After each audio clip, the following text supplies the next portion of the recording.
Hi Jo, how are you? I'm good. How are you doing today? I am good, thank you. We are now on level 3 of lockdown, aren't we? Which we went to on Monday night. Yeah, we did. And so today, obviously there's tons of change happening. People are going back to work. People are losing their jobs. People are finding themselves in all sorts of situations. There is so much change happening. And some people are coping with it really well. Other people's not so much. And so we just thought we'd have a little chit chat today about change and how we're feeling and the vibe that we're getting from people. And actually, there's only one thing that's certain in life, and that is that life is always changing. So how do we manage change? How do we manage good and bad change? How do we respond to it? And how do we get through it? Because as you say, right now, it's tough for a lot of people. So we want to, first of all, acknowledge if you're listening and you are facing there's change, then we acknowledge where you're at. We want to support you in it, and hopefully today give you some tools and techniques. Yeah, and there's a lot of worry out there. I've been extremely emotional the last few days. There's a lot of worry, as we say. There's lots of people finding out that their jobs are no longer there for them to go back to after COVID, and we can see the economy struggling, and it was inevitable this was going to happen. And I think people have been in limbo for the last 4 weeks. They haven't really known what's going on. So that brings a whole lot of feeling of unsettled and worry and angst. And grief is big in it as well, isn't it? Grief is huge. I was talking to my teenage children and they were just, they've been in tears recently. Children that don't cry have been in tears, and I think so many losses as well. And it's really hard. But also on the other hand, I was chatting to one of my daughters, and she was saying lots of her girlfriends now are going to move in with their boyfriends because we're at the next level. So there's change happening in terms of relationships are mending and healing. There's going to be people that are splitting up because we can now move bubbles at this stage, can't we, here in New Zealand? So there's relationship changes, there's school changes, there's university changes, there's people having babies and being at home and they can't show their babies and share their babies with their new families. As you say, there's people losing jobs, and it's critical. It's a really tough time. And I think the world is changing so rapidly now. What we've seen before, we're not going to see when we come out of lockdown permanently, and nobody knows what it's going to look like. So that is quite scary for a lot of people, isn't it? It is. And, but the thing that I'm finding really encouraging is we have done some really, really, really awesome podcast interviews recently, and some have been released, some are yet to be released. So, for instance, yesterday we released Kwa, and Kwa is a 35-year-old chap who 7 years ago was blind drunk, got into a car as a passenger, didn't really even know what was going on, and his friend, 5 minutes from home, drove into a lamppost. Kwa woke up in hospital without his limbs. So that day, his life changed irrevocably. He just, it was so different than he ever could have imagined. He'd gone from being a party animal, party boy, to going, whoa, what's going on? And it took him a while to accept it. He admitted that. If you listen to the podcast, he's raw, he's real, he's honest. And, of course, he was in denial for a while. I mean, he was high on drugs, obviously, morphine and stuff. So that fuddles with you. But he has just the most amazing attitude. I mean, we've called the podcast Double Amputee to Positivity because he just radiates positivity. So he went through this life-changing event and uses certain tools, doesn't he? He accepts quickly, he forgives easily, and then he uses fitness as his mental aid as well as a physical aid to be the best version of him. And I think, I don't know, you probably feel the same, Sue. Our guests, even though they face such adversity, such suffering, they all have very similar messages of how they get through life, don't they? They do. And as you say, all the stories are really different, but the tools and techniques to come out of suffering and pain and grief and fear are all the same, in the sense that the first stage is to acknowledge where you're at.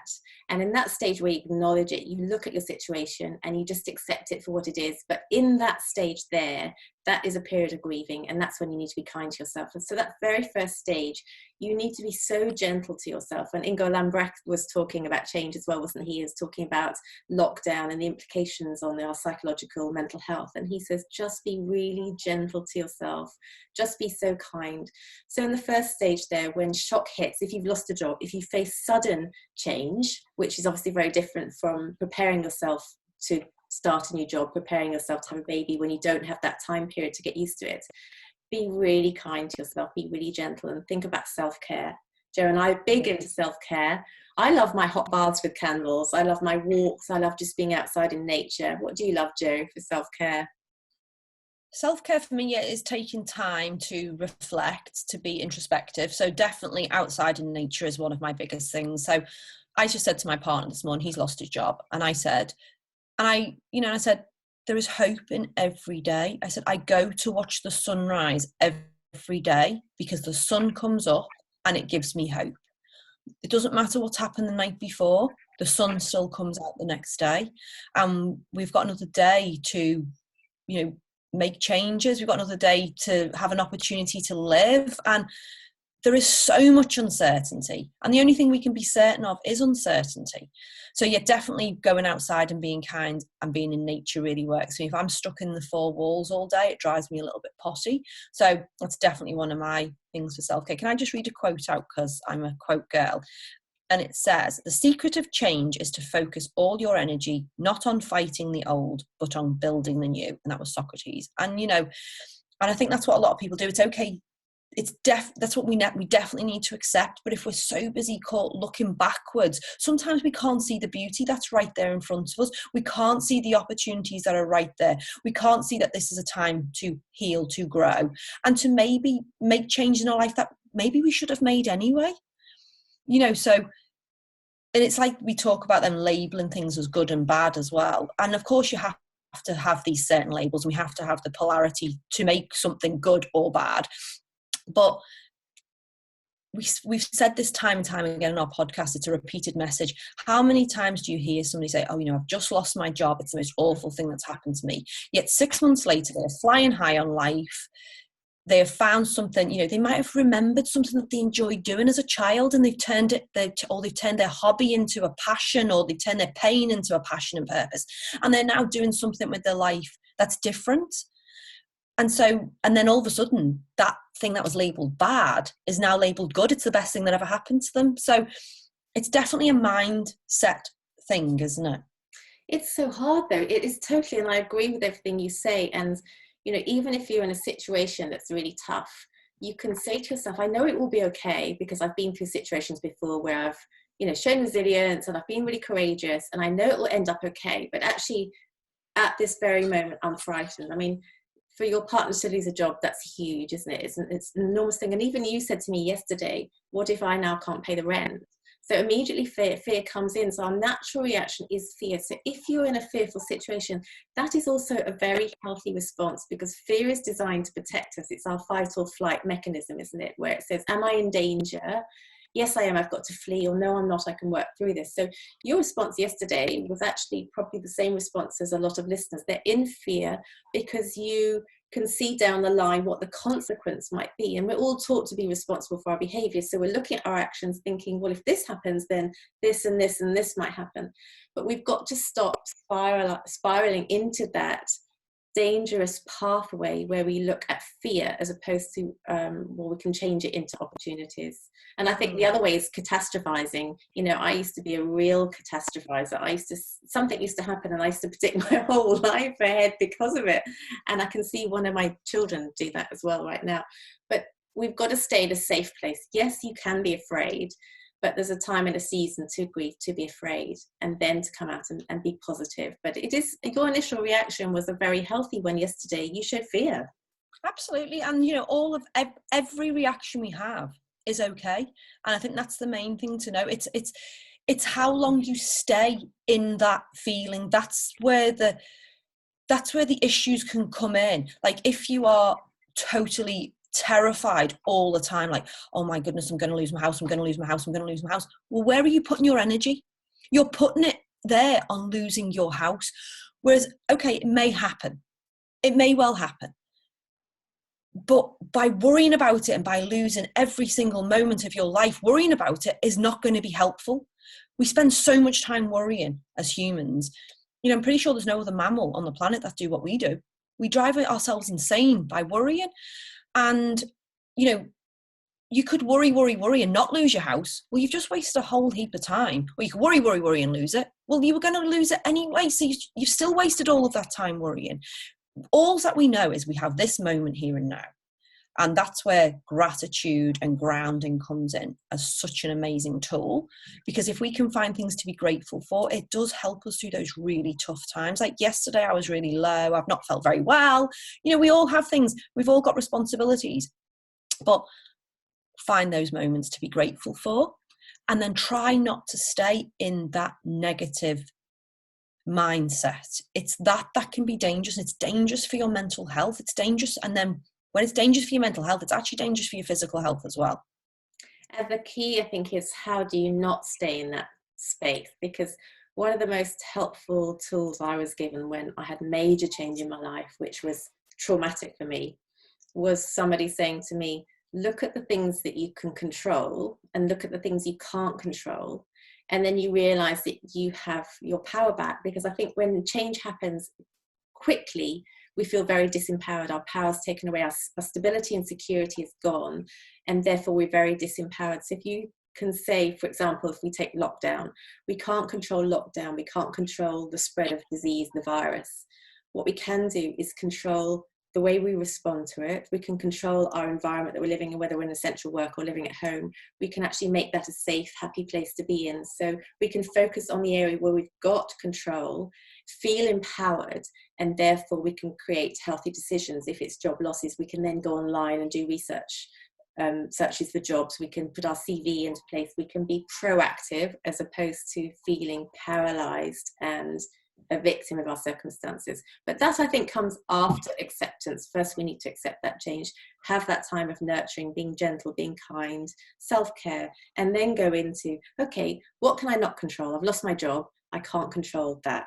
What I can control is the way I respond to it. Is that one of your children wanting breakfast or lunch? One of my children was a scooter, so I'm going, I'm recording. Stop it. Oh, you can bring him on. And what was I going to say? I was going to talk about the guest that we interviewed this week. So we interviewed a beautiful lady called Charlene Lynch, didn't we? And she has suffered and faced something that any parent shouldn't. You know, she found her child hanging, and she has faced the, oh my God, I can't even put it into words because it just actually makes me shudder. It makes me cry thinking about it. She had both in tears, didn't she? Yeah, she's faced such loss. Yet her tool was to forgive her son for making the decision he made. So she forgave quickly. And then she made a very conscious decision to thrive, not survive. And she did it as a legacy for her son. But again, and she calls it mind shift, doesn't she? She doesn't call it mindset change. She calls it mind shift, because she totally shifted her mindset. So rather than being a victim, and don't get me wrong, she had the darkest and darkest of days. She healed, she grieved, she faced all of that darkness straight in the face. It wasn't easy, but she got through it because she chose to. And I think if people can face such atrocities, such hardship, such sadness, and get through it, and actually then go out to use their pain to help others, I think there's hope for all of us to get through this. And I think, you know, change when it involves grief is something set aside because, you know, they say that time heals.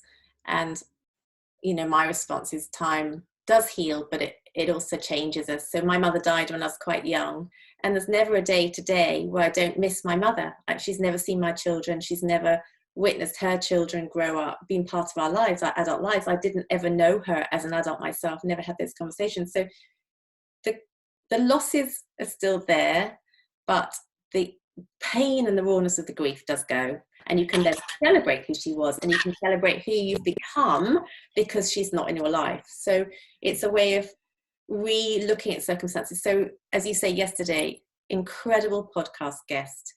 Her life will be forever impacted and changed, and she will always grieve for the son that she doesn't have. That won't change. It's not as though we suddenly get over the death of a child, but the way she responded to it empowered her to move on with her life, to be able to not only survive, as you say, but thrive. And she's done it in such an extraordinary way.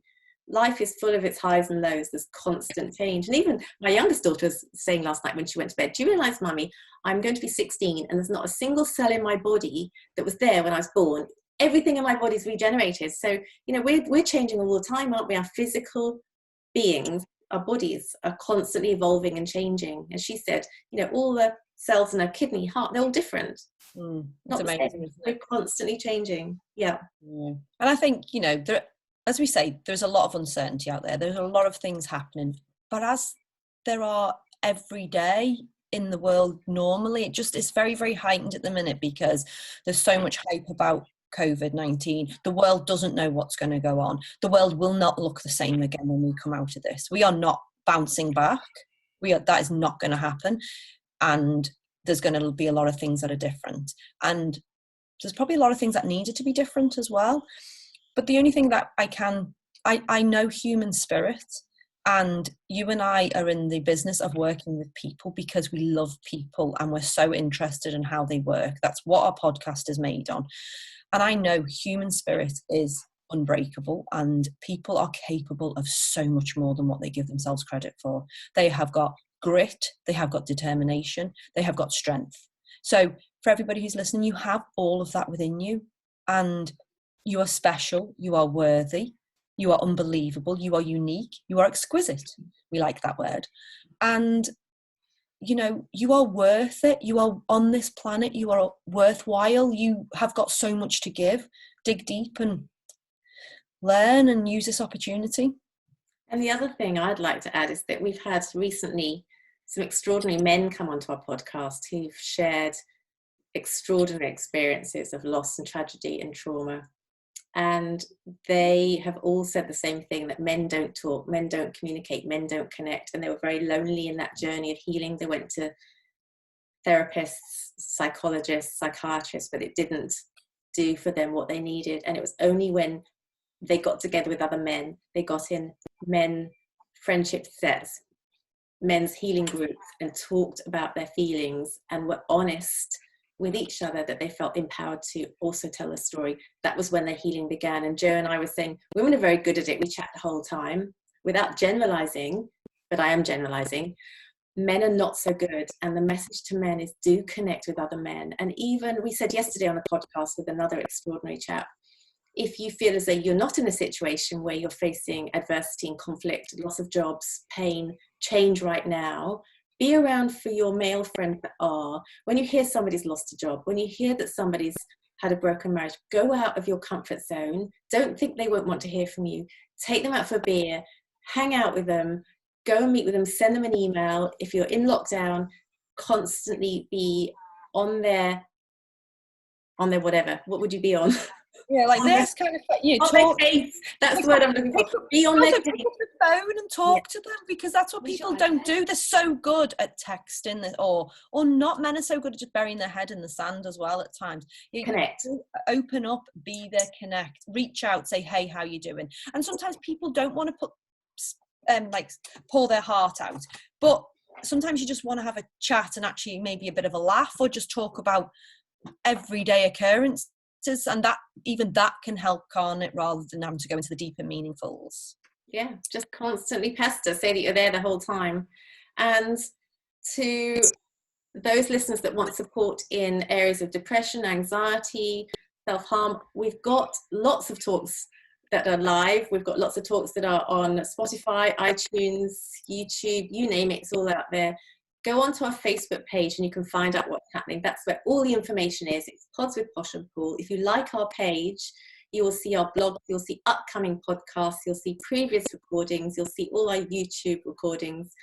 Please go on there, like our page, and share it with your friends, because we've got individual podcast recordings on depression, on anxiety, on coping strategies.